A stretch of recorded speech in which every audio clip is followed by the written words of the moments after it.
Hi, I'm Adam Shepherd. And I'm Jane McCallion.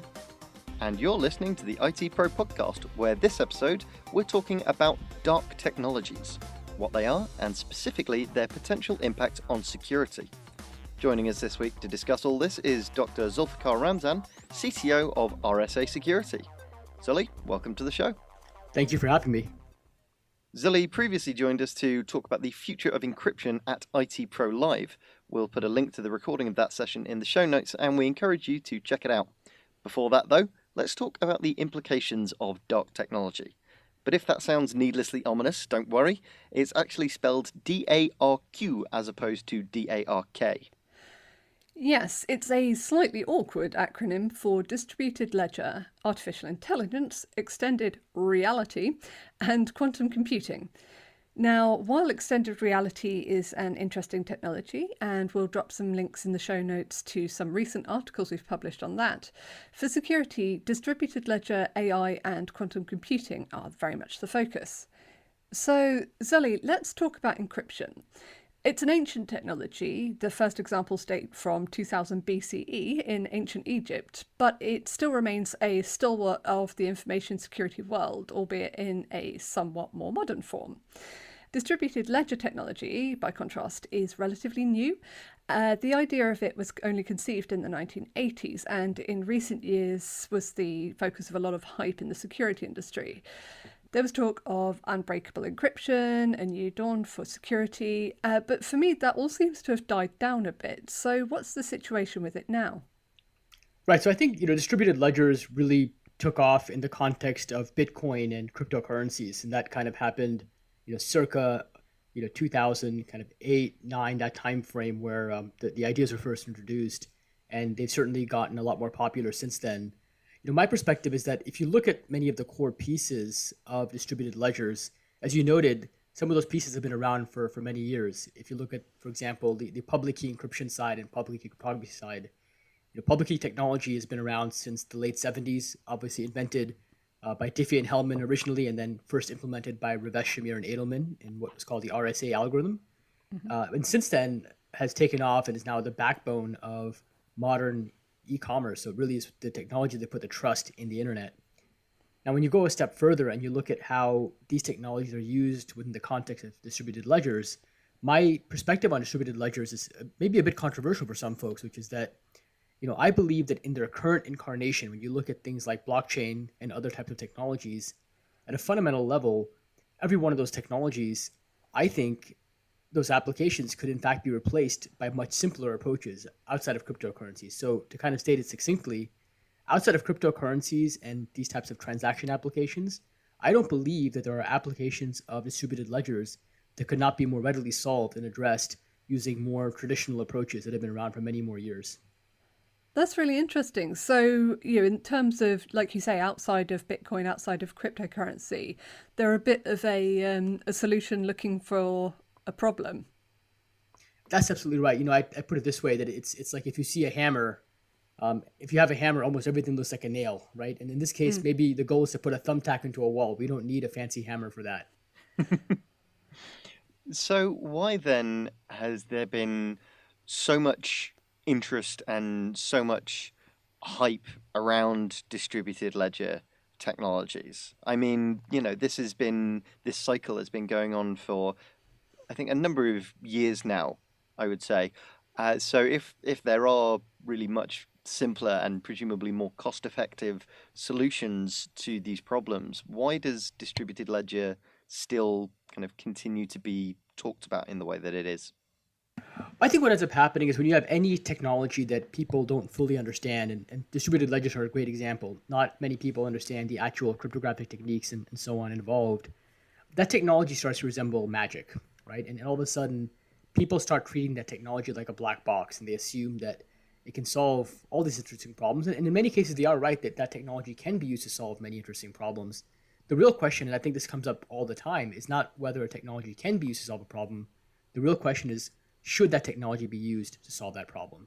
And I think we see a fundamental distinction there. And by the way, the point of view that I raised, although maybe controversial in the broad sense, I want to point out is actually not that controversial among people who are familiar with the techniques involved. So if you ask any bona fide cryptographer, There are not many around, but if you ask a bona fide cryptographer, they'll tell you that, yeah, blockchain, distributed ledgers, we don't need them all the time. We can approach these problems with much simpler techniques. And so I think it's a common phenomenon when it comes to new technology. Mm. And it's interesting you note that about kind of people treating new technology like magic. That's something that we talked about quite extensively in last week's episode, where we looked at AI and the applications of AI by specifically the UK government in determining A-level results. But in terms of the hype around blockchain, I think it's fair to say that a lot of it is being fueled by, as you say, a lack of concrete understanding of the technology at play. But do you think that there is any future at all for distributed ledger technology, or is it destined to fade into obscurity? Right. And that's why when I made the statement I did, there was a very subtle qualifier, which is what I said, in their current incarnation, right? And I think that these technologies evolve over time. And one thing to recognize as a technologist is that the first iteration of any idea will never be the best, right? By definition, technology can only improve over time. It can't get worse. And so I think when you look at things like distributed ledger, there certainly are, we've seen cryptocurrencies are a great application. And of course, they were invented in the context of cryptocurrencies. And I think that we may see examples down the line as these technologies evolve, and we may see new applications. And I think there are certainly people who are betting on that possibility. What I caution people in general is again, that fundamental point that it really is about understanding what problem you're trying to solve. Focus on that first, and then think about what approaches you want to take. Don't say, I've got this hammer and now I'm going to start looking for nails everywhere. So essentially, current generation distributed ledger technologies are the Laserdisc of blockchain. I like that analogy. I never thought of it that way, but yeah, maybe they are the Laserdisc, or maybe the Betamax, or I'm not sure which. I was thinking the Apple Newton. Ooh, that's a great vintage. example. Extreme niche examples here on the ITPro Podcast. Indeed, and I think a good example, maybe something that came out a bit too early, maybe ahead of its time in certain areas. Yeah. Just on the subject of Apple hardware, I still regret to this day, when we moved from our old offices to our current office, we actually found an old Apple II in the labs that had been there, I think, since it came out. And I think we actually chucked it. What is wrong with you people? I mean, I know it feels like a crime against history. I felt like Indiana Jones. I was going to say, it belongs in a museum. You'd be amazed at maybe the vintage value of some of those, especially if they still work. I think there's a lot of value in having some of these old systems around. I can't even remember if we checked it to see if it still worked. Heathens. I know. Terrible people. I know. But I still have a Commodore 128, so stored Oh up my there, God. which is, talk about an example of maybe the Apple Newton. It's very similar, that it was kind of touted as a more advanced version of the Commodore 64, and it never quite lived up to the expectation. I think they built a lot of interesting functionality, but there were no applications for it beyond what you could already get with a 64. So maybe the right analogy is that distributed ledgers are like the Commodore 128 of the computing world. I mean, it's interesting, like, thinking about it, it almost seems like distributed ledger, it could fall into one of two categories, that it's either going to remain, sort of like almost an academic like curiosity or interest, that it is just people who are interested in cryptography who really carry on looking at it in a non-cryptocurrency sense, or that it might make an evolution, a jump in, say, 10 years time or something like that, when it's got a little bit more of a groundswell behind it. There is something more to do with it, with another technology that we don't have yet, that there's a proper application for it. Do you have any thoughts on which one of those pots it's likely to fall into? Right. I think, Jane, you're asking the absolute right question, because sometimes the killer app may not have been invented yet. One great example of that historically, if you look at public key cryptography, although you could argue there's a lot of value in public key cryptography, the real killer app in my mind, was e-commerce, right? All of a sudden, e-commerce required this ability for people who are on two different sides of the world to transact online without pre-agreeing and sharing secrets and all sorts of other interesting things. And all of a sudden, public key cryptography became the technology that would help effectively solve that problem and usher in this massive wave of digital transformation that has changed our lives in a fundamental sense. The real open question, obviously, is whether or not we'll see something similar as it comes to distributed ledgers. I don't know yet. I think it's so hard to predict the future in many cases, and I do believe though that we'll see some additional applications for it. But I think what's going to end up happening is that technology as we understand it today, what we think of as blockchain and other types of distributed ledgers, are going to evolve. And I think that in their current incarnation, I don't see many applications outside of cryptocurrencies, but I do see in their evolution potentially new applications coming down the line as it relates to how people can establish trust in decentralized settings. I think the main thing is to really focus on making sure the hype doesn't overcome the reality, and recognizing that many of the building blocks, technologies like timestamping, have been around for decades, public key cryptography, obviously for multiple decades, digital signatures for a long time, hash functions and hash chains, all these sort of core building blocks have been around. And the real question becomes, is there some new way to put those building blocks together to solve whatever problem may be unique in 5 or 10 years that we don't really conceive of today? Yeah. And I think on the subject of technologies that require a bit of a push and a killer app, as you put it, to take them into the mainstream, I think AI is an excellent example of that, because AI as a technology and as a kind of technical discipline has been around for decades, really, but it's only in the last, I would argue, 5 or so years that it started to really make a push into mainstream business applications. Right. I think AI is a wonderful example and kind of worked on at the beginning of the 1950s. Even the term machine learning was coined in the year 1959 by an AI pioneer named Arthur Samuel. So conceptually, had been around for a long time.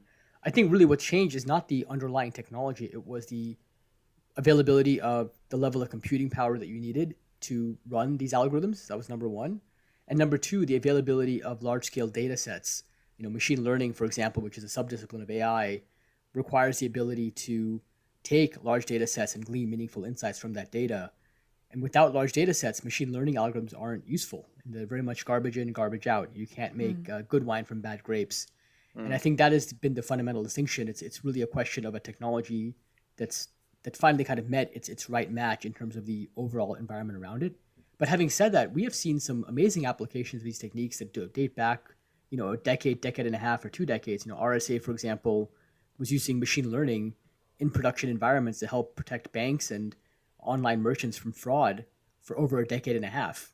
And so even though the marketing hype is relatively new, a lot of folks have been using AI techniques for a long time, but just not talking about them in that context, because the reality is that in the real world, most people shouldn't care the details of how you solve a problem. They should care about what problem you solve for them. And I think that's one worry I have of our industry right now, is that we're so focused on the how that's maybe overtaken the why. And I think that is something that we have to be concerned about, because that creates a lot of hype cycles and potential misuse of technology.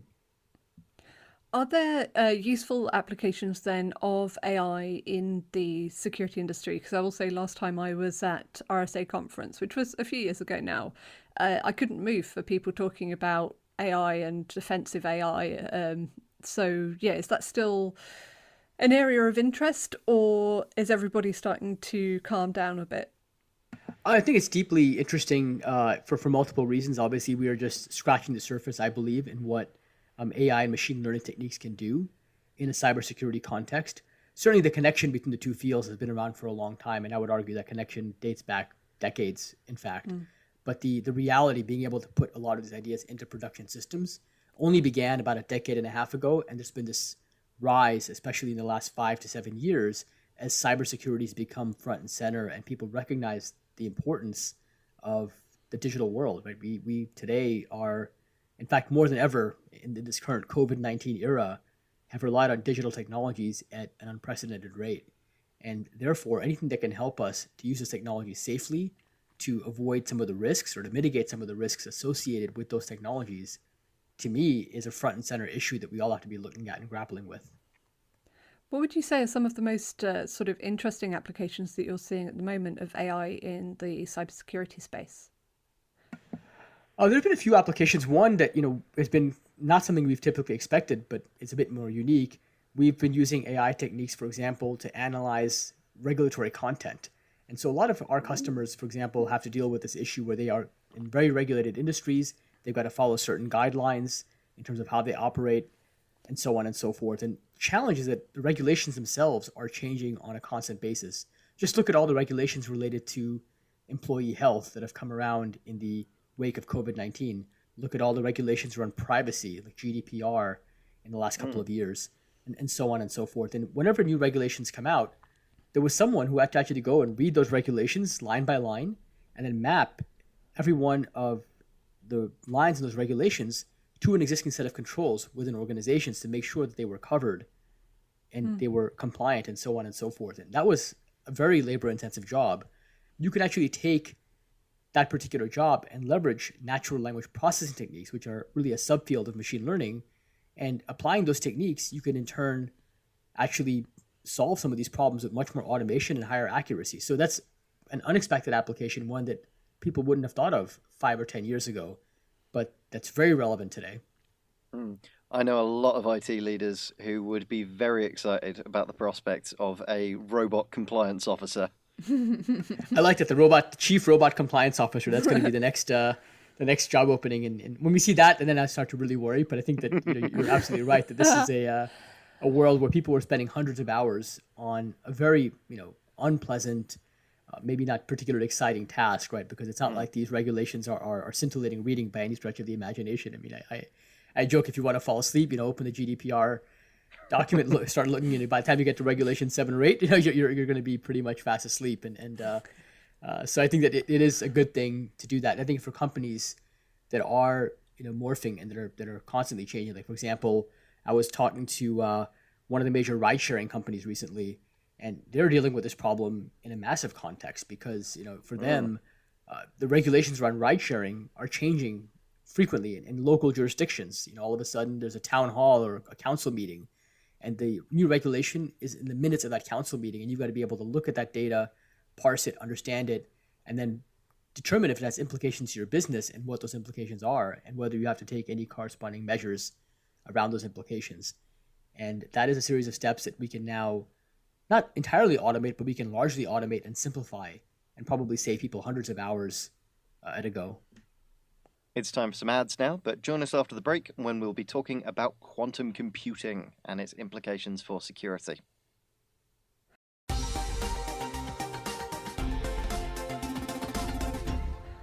Welcome back.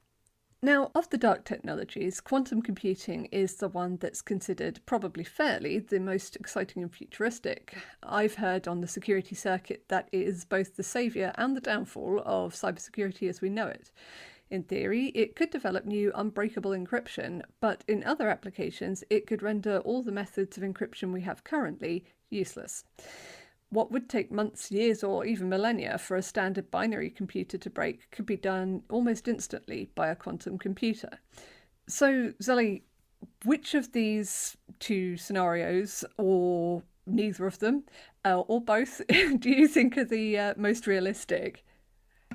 I would say, near term, there's no, I think, immediate danger of being able to build a quantum computer at scale that can be used to break many of our commonly used encryption technologies. And I say that because, what we've seen so far on the quantum computing side is a lot of proof of concepts. So certainly we know that these things are possible in theory. The real question is whether somebody can engineer a system like that at scale. And there are a monumental number of engineering challenges in making a large-scale quantum computer work. These things are extremely brittle. They are very sensitive to their environment. So the slightest change in temperature can set a quantum computer off and it won't function effectively. And I think there are some serious challenges that have to be addressed. But having said that, we also know that in the cybersecurity industry, change can take a while. If I took any major organization, one of RSA's customers, and said, we're using cryptography today inside your company, they would struggle to be able to find out every use of cryptography. And therefore, if a quantum computer were to be built, they may struggle in being able to replace all their legacy approaches with something that's going to be quantum safe potentially. And so I think that it's a problem that we have to be absolutely thinking about right now, recognizing the long change curve ahead of us. I mean, for me, the prospect of being kind of quantum secure does seem slightly alarmist because with the state that quantum computing is at the moment, as you mentioned, these quantum computers as they exist are huge, are inordinately expensive, require extremely precise conditions to run. And in terms of threat models, I don't think anyone's threat model at the moment, or even in the kind of appreciable future, includes quantum attacks as a potential threat, just because of how incredibly demanding they would be to mount. I think it depends. I mean, there are certain scenarios. For example, and this is something we think about, at RSA a lot. If somebody were to build a quantum computer today, what would they do with it, right? What would be their first target? And I think the two most common examples that come up, number one, targeting Bitcoin and cryptocurrencies, because all of a sudden you could compromise the core security measures that are used in those technologies. So maybe mining Bitcoin at scale would be one thing you could do, and you get away with that for a bit. The other area is around e-commerce. There's all these e-commerce transactions today, and they are protected by encryption technology. That's the technology that's being used to encrypt your credit card information. If somebody were to record that traffic and then essentially decrypt it using a quantum computer, they could in turn get your credit card details and mount, again, large-scale credit card fraud. And those two commonly come up as two particular examples. There are certainly examples at the broader nation-state realm as well around quantum computing technology. So I think that, on the one hand, it is a ways out, I believe, in terms of when we're going to have a scalable quantum computer. But on the other hand, again, given the lead time for these areas and the breadth and depth by which people have been using traditional public key cryptography, it is a problem we have to worry about at this scale. The other thing we have to consider is that we don't have a good replacement in mind. So if today, let's say I told you, okay, Adam, in 100%, in 10 years, it'll be a quantum computer. You now have 10 years to come up with a new algorithm that can be safe against a quantum computer. And that's actually a very daunting challenge, because if you look at any traditional approach in cryptography, usually it takes about 15, 20 years before people get the faith and confidence in any new algorithm. And that's only going to be more and more tricky over time as the stakes go up. Yeah, it's interesting, actually, Zully. You did go to talking about nation state, because actually I thought that was what you were going to talk about first. If I were a malicious actor with a quantum computer capable of breaking encryption, first of all, I'd probably assume that I am a nation state, and my target would probably be military encryption, that kind of thing. Is that more likely a start point, as slightly apocalyptic as that would potentially be, than your average, black hoodie wearing stereotype hacker getting hold of this technology? Yeah, that's a good point. And I was kind of talking about more practical applications, but you're right. I mean, certainly, if anybody were to develop quantum computing technology at that scale, it's going to be most likely somebody who is nation state funded, right? Or some nation state funded actor. And so you could imagine a lot of political type attacks, focusing on core infrastructure. But the one thing I want to point out is if somebody were to destabilize the internet for an organization, that could be viewed as, in many ways, an attack on critical infrastructure, even though we may not typically think of the internet as part of critical infrastructure in the same way we think of the electric grid or the water and so on. But when you think about it for a moment, every aspect of our lives now has gone digital. We use digital technologies constantly. And so if someone were to be able to compromise the sanctity and the trust in our digital experience, that to me would be, part and parcel of a critical infrastructure attack.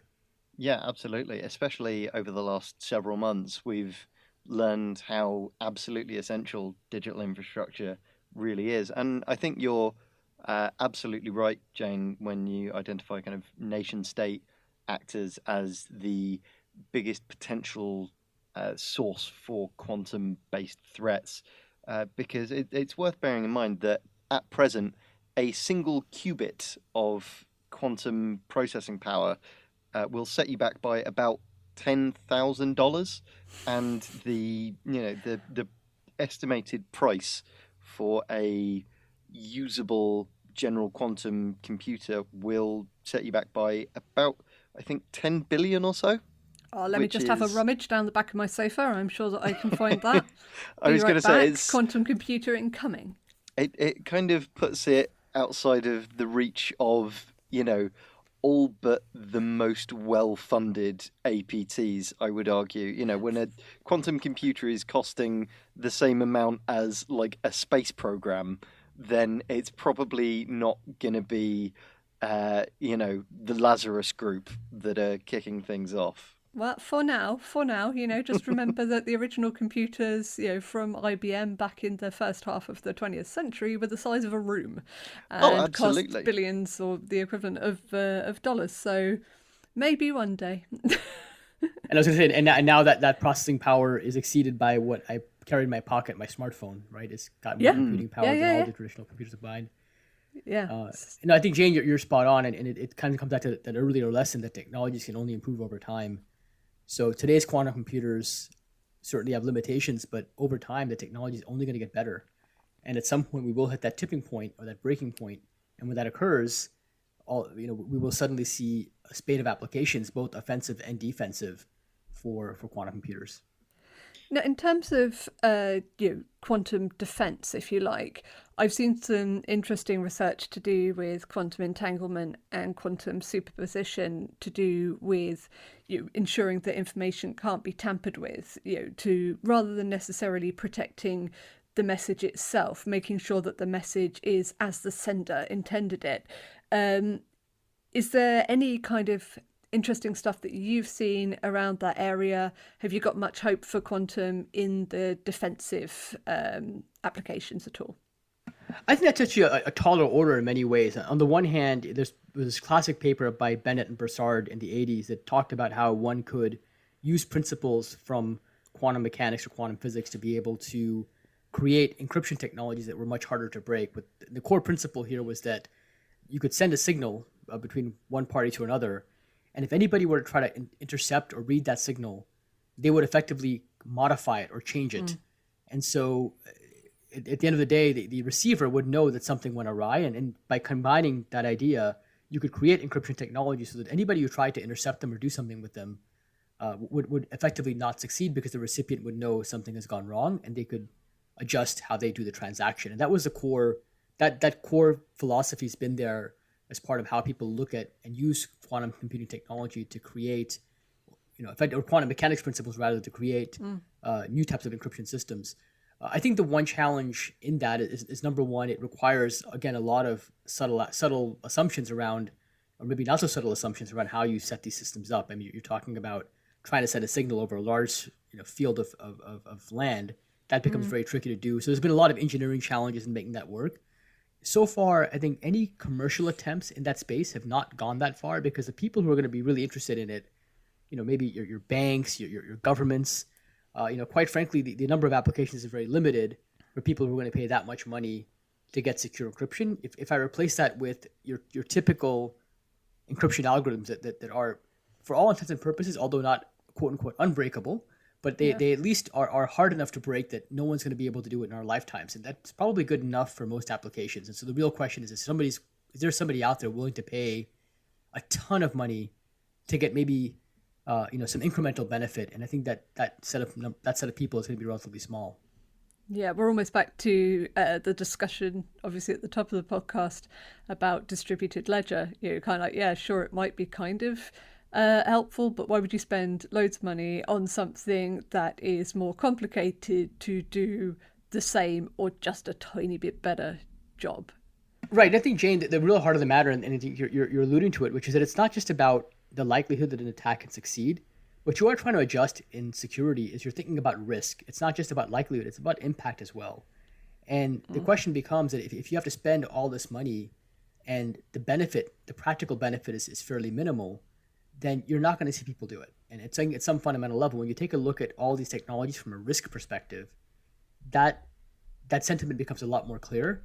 Oftentimes I feel that in our field, a lot of cybersecurity professionals are so focused on the possibility, they ignore the probability. And even the ones who look at the probability ignore the business reality. And I think when you combine those elements, thinking about the probability of that attack being successful and then the actual business impact associated with success, and you look at those two in amalgamation, that's what risk is all about. And that's why I think taking that risk-driven view is absolutely crucial as you look at any technology and in general as you look at how security should evolve over time.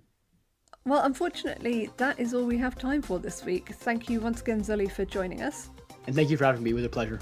You can find links to all of the topics we've spoken about today in the show notes and even more on our website, www.itpro.co.uk. You can also follow us on Twitter at ITPro, as well as on Facebook and LinkedIn. Don't forget to subscribe to the ITPro Podcast wherever you find your podcasts, and we'll be back next week with even more in-depth analysis from the world of IT. Until then, goodbye. Bye.